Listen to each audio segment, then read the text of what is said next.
अरे जरा जोरात चालव नाही कायदा म्हणे मी आगळ्यावानी चालवायला लागला बापू पोलीस दिसायला लागले काय धिंगा ना पोलीस बंदोबस्तात अर्ज माघारी घ्यायचा काय धिंगा नाही थांबा थांबा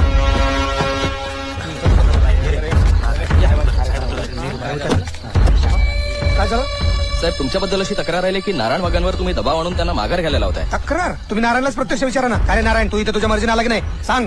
हो हो माझ्या मर्जीनं चालू आहे ना साहेबांनी अजिबात दबाव आणलेला नाही माझ्यावर साहेबांचा स्वतःच्या बायकोवर जेवढा विश्वास आहे तेवढाच लोकशाहीवर पण विश्वास आहे. मग तुम्ही साहेबांच्या गाडीत काय करताय? पेट्रोलची बचत करायला लागलो. दोन उमेदवारांनी एकाच गाडीत हिंडू नये असा काय नियम आहे का निवडणुकीच्या नियमावलीत उगाच काहीतरी मग तुम्ही उमेदवारी मागे का घेताय? कोण म्हणलं तुम्हाला? म्हणजे नाही घेणार. बघा आता साहेबच म्हणले नाही घेणार उगा काहीतरी आपापच रिका चला साहेब चाल नाही थांबा आपण असं करत तुम्ही वा पुढं मी इन्स्पेक्टर साहेबाशी लोक बोलून आलो दसमुसळा स्वभावच आहे साहेब. आता पोलिसात आपल्या बाजूने असल्यावर टेन्शन कशाला घ्यायचं का म्हणे चालू आहे हा स्टेशन कुठं